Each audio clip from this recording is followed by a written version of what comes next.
All right, welcome to the show. I'm your host, Joe Evangelisti. I'm here today with our guest. He calls himself the anti-financial advisor. I'm excited to have this conversation because I think we're going to have a ton in common. I think you guys as our guests are going to really, really enjoy this because it's in alignment with everything we talk about in the real estate community. Excited to welcome Chris Miles to the show. Chris, welcome to the show, man. Hey, it's a pleasure to be here, Joe. Cash flow expert and anti-financial advisor. Talk to us about this anti-financial advisor thing. I love the title. Yeah, so it kind of came from me starting out as the traditional financial advisor, right? The mainstream, the AKA salesman in a suit, right? Okay. Started doing that about almost 20 years ago. Did that for 4 years, and it's been interesting because the guy I trained to be on my team, right? He'd left to go do real estate investing. And I remember reaching out to him after 4 months thinking, all right, he's going to be broke. Let's see if he's going to come crawling back to me. Because like all financial advisors, I had a big ego, right? And so anyways, I just called him up and I said, hey, how are you doing? And he said, man, that's awesome. And he's like, he partnered with his dad. He said, yeah, my dad and I have partnered up and he's doubled his income from being a professor at the local university. And I said, come on. And this is the thing that I'm sure you hear all the time, Joe, about, especially with real estate investing, is that's too good to be true, right? All the time. Yep. You know, and I get that too now, but I was like, that can't be. And so we got this debate, what's better, stocks or real estate, right? And finally he just stopped me. He said, Chris, how many of your clients are actually financially free? Like really free where they're not worrying about money? And I said, well, I've got some retired clients watching CNN, so nobody's free. Because you can't be free and watch CNN, right? Mm-hmm. He's like, okay, well, good job, Chris. Okay, well, how about this? If anybody should be financially free using this advice, it should be you guys as financial advisors. So how many of you are financially free, not off the commissions you're earning, but actually doing these mutual funds and investing in these things? And I said, well, I don't know, maybe one guy, but I don't know. And I found out that guy wasn't either. I found out that no one was financially free in that industry, giving the advice, selling people financial freedom, right? And some of them have been doing it for 30, 40 years. So if they hadn't cracked the code, well, anyone. And so I said, all right, well, tell me the answer. He's like, I'm not going to tell you the answer because I don't think you're open to it. I was like, dadgummit, you just got me to admit I'm wrong. Give me something. So he said, all right, well, if you're serious, go get this book by Kiyosaki called Who Took My Money, which is a lesser known rich dad book, right? Basically rips into mutual funds. And then he's like, and then listen to this radio show, this AM radio show that these real estate investors are doing. And you know what? And over the course of a couple months, I was like, I can't teach this crap anymore. I'm done. And so at the height of my practice, I quit. I put in my resignation, said, I'm done. They're like, well, what are you going to do? I said, I don't know. I'll teach ballroom dancing and I'll do mortgages. Right. But in the back of my mind, I'm like, I got to know what these guys know. You know, and it wasn't just real estate investing they did things with business streams of income through business, residual streams and things like that too. So when I learned how they thought and how millionaires thought way differently than how financial advisors teach, in fact, the exact opposite. And that's when all of a sudden Kiyosaki books made sense. I'd read Rich Dad Poor Dad like 3 times as a financial advisor, thinking that somehow he supported what I did. Right. And that's complete bull. But that's the thing is like, it blew my mind open of, wait, this doesn't work. And so in 2006, the first time I was actually able to retire at 28 years old, and I was blown away. I didn't know what I wanted to be when I grew up. So I basically started telling people how to get out of the rat race. Well, recession hit and I was gambling more with real estate than investing. So I got swept up in that little crap storm. Right. And the next thing I know, I'm back in the rat race, but this time over $1 million in debt. So I had no money, no credit, didn't file for bankruptcy, but I did have to dig back out of that hole. And eventually by 2016, I did it a second time where I was out of the rat race. This time, way more secure, way wiser than I was in my 20s. I love it, man. And I love the story too. And so ironic because, we're doing this interview and you were brought to my attention. I'm reading your bio. Now I'm hearing your story. And ironically, I just sent out an offer letter yesterday. A good friend of mine has been a financial advisor, one of the top financial advisors at one of the top firms. And I can't use his name because he's not there. He's not gone yet. You know, all these restrictions, but he's coming on to become our CFO for one of our syndicated businesses at the beginning of next year. Because he's experienced the sales suit and tie. I'm sick of telling my folks and I'm supposed to be a fiduciary for their money. I'm sick of telling them to put it in the stock market, put it in mutual funds. it's not, creating the level of success that I know that I can create. And when I started showing him what we're doing in real estate, he's like, man, I would rather sell your product. Like, can we do it Mhm. full time? Can we create an opportunity where we do it full time? And now he's actually Yeah. leaving that environment to come become our CFO in the real world, and get out of the suit and tie world. And so He took the Matrix pill. it's crazy. Yeah, yeah. He took the blue pill. It's crazy to see Yeah, that the irony though between that story you just said and here we are, and I'm in the process of doing the same exact thing. So I love it, man. So tell me it's about. true. Oh, go ahead, Chris. Sorry. Oh, I was just saying, like, it's true. Like, there's a lot of false assumptions in that market when you think you're a fiduciary, right? I mean, you're telling people you're investing, but you're really just gambling. There is no investing. Like, what you do Totally. with syndications and whatnot, that's investing. You're touching the deal. Mhm. People with the stock market, even if you're trading stocks actively, which I taught people how to do, I taught 200 people how to trade stocks and options Yeah. separate of being a financial advisor. Still, I told all those people you're gambling because you Oh, have no control over the investment. So there's no totally. control. And when there's no control, there's no freedom. And there's no Absolutely. cash flow. I have a guy that I've been coaching that teaches people how to trade options publicly. Came to me because he's like, Chris, I want to know how to make passive income because I don't have passive income. I still have to work and watch these stupid stock market tickers, and it doesn't matter what tools I have. I'm still trapped to my computer. I want Yep. that freedom away from it, right? And that's a big difference. Everything's telling you to accumulate money, but not accelerate and create real income and cash flow. And that's the key difference. 100%, and it's such legalized gambling, especially nowadays. You got some of It the is. top Wall Street traders talking about how they're following Robinhood traders and following and trading off of them. And this guy Mhm. David Portnoy sells Barstool Sports, and he becomes Davey Day Trader, and people are following Davey Day Trader because he's making trades and he's affecting the market. It's like Mhm. you're better off playing craps. You might as well go to Vegas and Yeah, play craps. It's it's true. absolutely out of control. So let's get into the meat and potatoes a little bit. How do you help people? MoneyRipples.com is your site. Somebody goes on that site. How do they get involved in you? How do you help them? Say they have a portfolio in the stock market and they want to transition Mhm. into what you teach. Yeah. Well, one thing is I never give investment advice, right? Like I'm not licensed to do that anymore. I dropped those licenses. Actually, when I started teaching people how to trade the stock market, I had to drop licenses like securities licenses and whatnot, right? So I'm Sure. not an investment advisor. But what I do is I help people strategize and help connect them with people that have deals. So I don't offer any investments myself. I purely just help educate and guide, right? So like when I get clients, most of them are usually people that say, "Hey, Chris, okay, I'm starting to take my own blue pill here, right? Like I'm starting to realize that this doesn't work, but I need that freedom. I need to get away." And so a lot of times there are people that that might make multiple six figures a year. That might be employees. Like I've got IT managers, I've got dentists, I got pharmacists and optometrists and doctors and chiropractors. I mean, you name it. Like all these random people that all have the same thing. They're like, I feel like my money can be doing something more, right? Mm. And so it's more of saying, okay, let's look at your whole situation here. Let's see what's going on, right? Let's see really what cash can be freed up. Like I just had a guy yesterday. He's a business owner, but he's been self-employed. We're getting him a corporation set up. He's going to save over 12 grand a year on his taxes. I'm like, Mm. cool. That's 12 grand a year we can use to invest, right? Mm-hmm. Where there's some people that sometimes we pay off debt, and some people that are debt free, and they're like, I just got cash sitting around, and it's like, all right, now we've found the cash, the reserves, whether it's in the market, whether it's sitting in savings, whether it's you've got cash trapped in your home in equity, which is like a horrible sin, especially if you could be to get that money out of real estate to put it into real estate and have it more, just as secured, if not better, but now you're getting cash flow from it. Mm-hmm. I love when people get to pay off their mortgage using other real estate. Like that's the Yeah. coolest thing ever. But that's really what it is about finding that cash, finding all those reserves, and then putting it to use. And So so basically, it's, yeah. go ahead.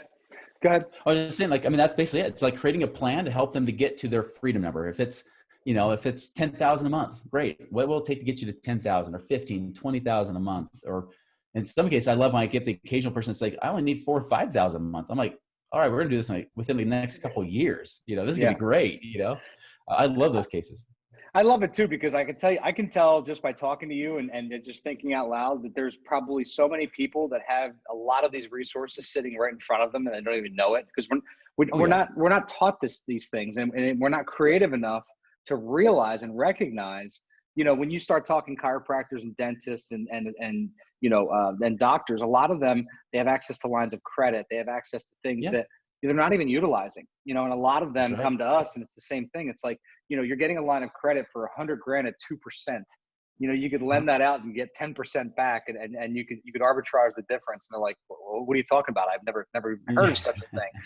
There's so Yeah. many different opportunities for a lot of folks that they don't realize. And I think it's paramount. I think especially what you do is so important in times like these, where things Yeah. are being restricted and things are being slowed down and things are being kept from a lot of people from being 100% of what they can affect within their business.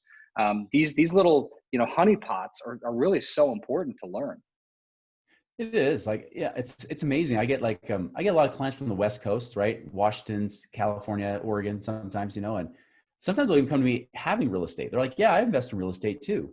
And then of course, when they say their properties are anywhere in the Western United States, I'm like, Yeah, okay, you should probably sell it, and they're yeah, like, but you haven't looked at the numbers. I'm like, tell me the numbers. And yeah. every time, I had this one client where like, she's got a few properties there in the West Coast. And I'm like, you're making maybe $1,000 a month, but you've got trapped here about $500,000 of equity that could be turning into 4 or 5,000 a month, Yep, just being a passive turnkey investor or something. Right. yep. And she's like, no, that can't happen. I'm like, trust me, your properties stink. Like, Yeah. do you want freedom or not? And that's the hardest thing for people. I mean, I have one guy in California where he was a chiropractor, right? Same thing. He's got one rental property. He's got his own house. His whole goal is to be debt free on both those properties in 6 years. That would free up about 4,000 a month for him. I told him, it's like, you know what? Sell that investment property, do a cash out refinance of your home, right? And what this does, it frees up $800,000 that now he can go and invest. I told him, like, even if you only make a 10% return on that money, that's Huge. 80,000 a year Huge. now. Yeah. Not 4,000 a month. You're making almost double from day one, and you keep reinvesting at 80,000. I call it income avalanche, where it keeps building on itself. You're going to be over Mhm. 100,000 a year passive in 5 years versus hoping in 6 years to be debt free and then only free up 4,000 a month. And It's that's the incredible. difference. Like, you have to look at it differently. And most people just, even if they do buy real estate, they just don't get it. Yeah, it's incredible too when people buy real estate, and I think with a lot of the West Coasters, what you're talking about is they buy it and they speculate on appreciation. They assume that Yeah. one day it's gonna be worth so much more, but they're Hmm. being trapped and being sucked dry with the fact that the cash flow is not there. And Yeah. so the one day thing, it's like, well, but if you sold it off now, there's so much more opportunity that you can be creating for yourself instead of waiting for one day. And I think that Yeah. traps a lot of people. I think it hurts a lot of people in the rental business in general. You see this being Sure pushed does. a lot in a lot of the communities that we run in. Buy rental Mhm. property and try to hit $100 a door per month. It's like you're going to get swallowed alive if you try to do that. You get one roof goes bad, and you have 30 in your portfolio, and your cash flow shot for the quarter. It's Yeah. like it doesn't make any sense that a lot of people push these things. It's so true. It's so true. Yeah, but so talk to me a little bit deeper. I know you were talking infinite banking when we started talking at the beginning here. So Mm. you do some stuff with figuring out life insurance policies and making those, arbitraging those to work as well. Yeah, I started adding that more in the last 4 years, even though I've known about that for the last 14 years, right? I was just referred out. But I found out, like, when I was in retirement, actually, the second time in 2017, a guy that was a podcaster as well, big real estate investor, he's just like, you know what, my people need to learn this, because the way I teach infinite banking with using the whole life, and for those of you that don't know what that is, right? Because Mm, we might hear the term, but nobody really knows, for the most part, even real estate investors. Pretty much it's just taking life insurance and making that your tax-free supercharged savings account, right? That's really what it is. It's a higher returning tax-free savings account that you can use rather than your own bank. And the cool thing is, when you borrow from the insurance company, you're creating arbitrage with it, right? So when you're borrowing from it, you're able to create, your returns with whatever investing you're doing, but you're also earning money at the same time because the money's still there. So you're earning this tax-free interest while earning over here at the same time. You're actually double dipping. And he's like, my people got to know this. And I was using the guy to refer to, but I found out later on, because I've been insurance licensed for like 19 years, I found out, I was like, I could do it better than that guy. Because especially if you're a real estate investor, you want max ROI possible. You don't want to have these stupid fees and commissions that are paying these agents' pockets. Because the thing I guarantee is that every insurance agent out there is in the rat race, right? And so they have this tug of war of, okay, do I make money or do I make the client money? And they're always battling that. And I'm just like, screw that. Just give them the max ROI infinite banking policy possible, which is why I call it max ROI infinite banking, right? And so with that, you're actually making money quickly in that. You have money from day one, they're able to leverage and guarantee people won't get, and the cool thing is like, it usually adds another minimum 3 to 4% rate of return on whatever you're earning in your investment. So if you're earning say 10% on that investment, you're making about 13, 14% total using that strategy versus using your bank account to invest. So break that down for people. Are you front loading the cash value in the life insurance policy? How are you building it up so that you have it instantaneously? Yeah, you don't have to necessarily like throw a big amount of money in. In fact, I recommend against that because that's what usually pays agents more money. They'll say, yeah, throw in 100,000 and then we'll only have you put in 20,000 a year thereafter or something, right? That actually costs you more money than it's probably worth. So a lot of times I'll have people do a larger amount, but yeah, you do what I call max fund, right? So you do right up to the tax-free limit. By the way, this is the cool thing. So it's the same tax rules as the Roth IRA, but the Roth IRA, if you can even qualify for it, if you don't make too much money, right? You can only put in $6,000 a year. With this, you can put in up to 25% of your stated gross annual income, right? So you can put in almost as much as you want. And the cool thing is when you put that money in, that's not the required amount. So because when everybody does whole life, it's usually like you got to put this money in your whole life. And if you miss a payment, you might lose it depending if you have cash in there or not. With mine, it never implodes, right? It's pretty much almost impossible to make it implode because say you put in $25,000, you're going to have probably about $20,000 in cash that's able to be used. So even if you're like, oh, I can't make the payment the next year, right? Well, the minimum's probably going to be right around, say, $6,000 a year. So you're like, oh, I can't even do that. Well, of that 20,000, you got at least 6,000, right? Yeah. Borrow from your own policy, the 6,000, put it back in and just dumps right back in again. So it puts the money back in. And so the fees are only like the first 2 years. And after that, there's almost no fees or actually, no net fees after that point. Yeah. So it's a kind of a cool way to do it to where, yeah, you can put in a max funding of whatever that dollar amount is. I try to stay conservative. So if someone says, hey, I've got 60,000 a year I'm putting away. Cool. Let's do 40 or 50 max. And then your minimum's only going to be like 10, right? Yeah. And so then there's that extra buffer. But it makes it, yeah, it's expecting the best, but preparing for the worst, right? I love it, man. And I'd say what, most of our audience are real estate investor wannabes or people in the real estate investor space. And I'll tell you that if you're listening to this, guys, and you're making any real money in real estate investing and you don't have a whole life policy, you need to reach out to somebody and talk about this, because this is one of those things that I can't state enough that I think is one of those just incredible vehicles for real estate investors that is not talked about. I don't know why it's not talked about enough, Chris. Like, I feel like it's one of those like real estate 101 things, but it took me 12 years to figure out in real estate investing. And finally somebody was like, why don't you do this? And I call it my forced savings plan. I like your name better, but I've always been one of those guys where I got to squirrel away money and hide it for myself. This is like my favorite way to hide money for myself, because it just automatically comes out of my checking account every month. But for me, it's like, if I force it to go into that account, I don't see it ever again. I don't even get the statements. I mean, I don't even know where they go. It just goes away and it's in my life insurance. And, when I die, because there's 100% chance of that happening, my family's going to make a lot of money and all my debt's going to get paid off. And like for real estate investors that are, we're playing that long-term monopoly game, guys. Like, you're all going to have debt. You're all going to be building this thing up for the long haul. So why not have an absolute that it's all going to get paid off? Like, it doesn't make any sense that, and then you can play the short-term game in the meantime with the cash flow. And that's what I think is so powerful about this. And not enough people talk about it. I don't know if you hear about it a lot, but I don't hear about it at all. All the time. Yeah, all the time. Because, even if there are guys that get it, right? Those few agents that actually understand it, right?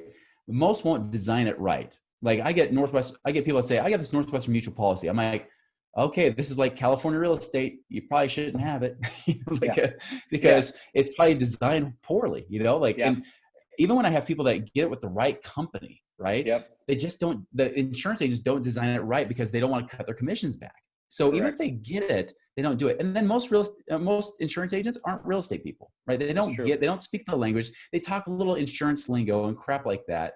And the truth is they think long term with it, right? They're always telling you long term you'll have money. I'm like, no, I'm an investor first and foremost. I want short term. Now you're totally right, because from a legacy perspective, that ability to be able to, one, help pay off any loans or debts or whatever, so that things are paid off.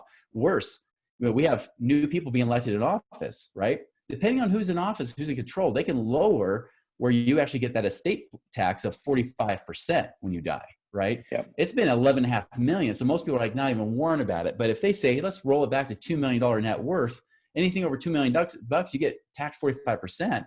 Your kids got to pay those bills in 9 months, right? Yeah. If they don't, I mean, they're got to be, if it's real estate based, you got to be scrambling to sell assets. And if it's a bad market, horrible time. So this gives you that ability. That's the long-term thinking. Yeah. Short-term though, the reason that most whole life guys don't talk short-term is because it takes them at least 15 to 17 years for you to break even on your costs. So if you're putting in 10,000 a year for say 17 years, you finally have, after 17 years, 170,000 bucks. For me, somebody puts in 10,000 a year for 5 years, they'll have about 50,000 bucks. So like it triples the speed, and it makes it to where it doesn't feel like a cost. It actually feels like an absolute no-brainer. But again, most agents, even if they get it, don't design it that way, because it cuts their commissions by like 75, 80+% to do it that way. And in fact, that's the whole reason I started doing it. And starting in about 2008 was because the guy that sold me a whole life policy in 2006, even though I was insurance licensed, I asked him point blank, I said, can I overfund these so it builds cash faster and gives me a better return? His answer was, no, you can't do that with whole life, because if you do, it becomes taxable. And there's a thing called a MEC limit if you go past it, right? Yeah. But I found out later that was completely wrong. The way he designed it, that was true. But I found out I could have overfunded it. I did an apples to apples comparison, because I ended up losing that policy 2 years later, because when the recession hit, I couldn't afford to pay it. I put in 25 grand in that policy only to lose it in the recession because I couldn't keep paying the premiums. That's the worst ripoff of a term insurance policy. Even though it was whole life, it became like crappy term insurance for 3 years, right? Yeah. And it shouldn't be that way. And so when I showed him this, and I knocked down every argument he had, it was a 2-hour debate, and I'm screaming at him. And finally it came down to, when I knocked all of his arguments, it finally just came down to, he said, Chris, I can't afford to cut my commissions that way. And I said, there is the problem. That is why you're not doing it. And I'll tell you, like, the funny thing is I'm actually one of the nation's top insurance guys, and I only do it like 10 hours a week, because if you do it right, like, people want to put more money in. I got a guy who owns a turnkey company that's putting in, $50,000 or $100,000 a year, because he's like, wait, this is way better than the thing I was doing for like $6,000 a year. You're like, man, I'm going to throw money in. If I could pull it out and invest with it, this is a no-brainer. I love it. I love it, man. So what did I miss? What did I forget to ask? I mean, we're going down some good rabbit holes here. You have a big family. What are you doing for legacy? What are you doing for legacy investments? How are you handling that? I'll tell you, like, I mean, yeah, I'm building the cash flow. And of course I've been able to retire and all that kind of stuff. Right. I often remind my kids, I've got 8 children between the ages of about 5 and 17 right now. Right. And I'll tell you, I tell them all the time, it's my money, not theirs. I just let them know, like, hey, listen, I am building a legacy here, but you need to learn to do this on your own, And so, like, with my teenagers, I got 3, almost 4 teenagers now. That's always fun. I played a game called the Abundance Game with them. Kind of like a game like Cash Flow with Kiyosaki's game, but it's a little bit different, adds a little bit more dimensions into it. It's more real to life. And, I was playing that game with them, and it's funny seeing the crap that comes up, because they're like, yeah, I don't know if that's possible. I'm like, these are real deals. These are real investments, but in their mind, especially with what they've seen or what they hear in school, we homeschool my wife's 2 kids. We have a blended family of 8. I have 6. She's got 2. Her 2 homeschool kids, they're all about that limitless thing, right?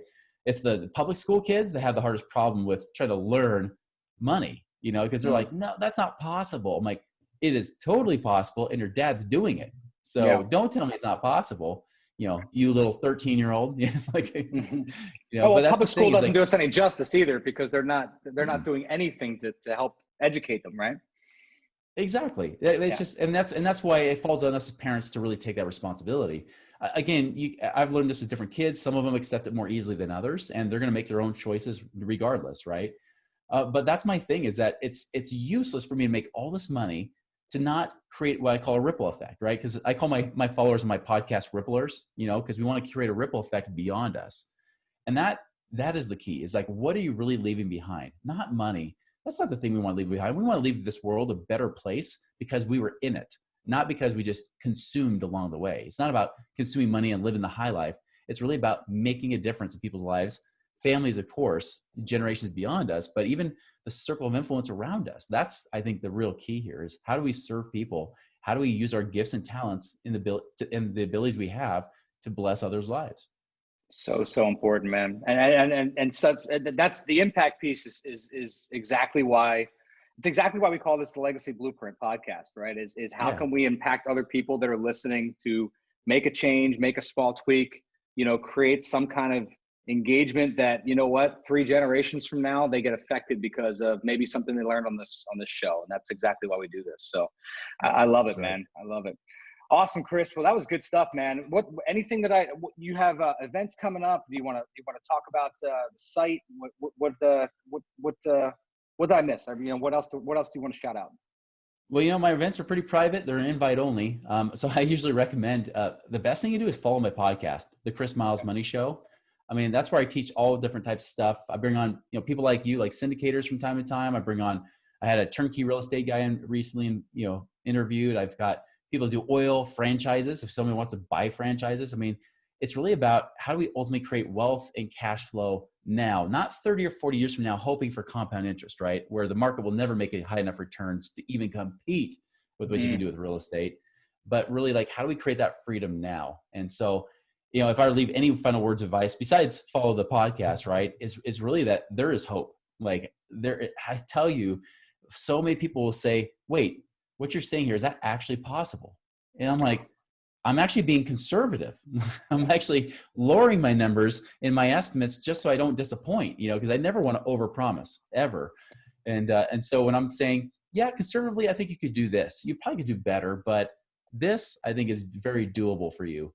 And they're like, wait, 5 years, really? Or 3 years? Or in some cases, 1 year, I can actually be free? Like, yes. 10 years? Yes.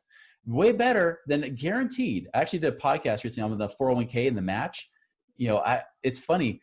If you want to retire in 20 years, you've got to save $150,000 a year in a 401k to live on a $60,000 a year lifestyle. Guys, that is ridiculous to have to save way more than what you end up actually living on, and that's why I had to leave that industry. Like, I've proven that mutual funds and the stock market will never work, and it never has worked. Even the people that claim they've retired, they've never done it with just the stock market saving in there. They've done it from having businesses and sold them. They inherited money. Something else came in the factor to allow them to retire. It had nothing to do with the mutual fund market. And so that's the thing. I can't tell you to get out of the stock market, but I can tell you it's never worked. So why do you want to take mediocre advice if you want to live an extraordinary life, right? You gotta just do something different and do something special. Preach it, brother. Preach it. The American dream has done a 180 in the last 50 years, and people have got to start paying attention. And Chris, you and I hopefully are leading that charge, and I think people are starting to pay attention. So I appreciate you being on the show, brother. That was great stuff. Guys, follow Chris. Go check him out. Go to moneyripples.com. We'll have all the information in the show notes. As always, if you found value in today's show, go ahead and leave us a 5-star review. We'll pick a winner each week, and we'll send you some cool swag. Chris Miles, thanks for being on the show, man. Appreciate it. Such a pleasure. Thank you, Joe. Absolutely.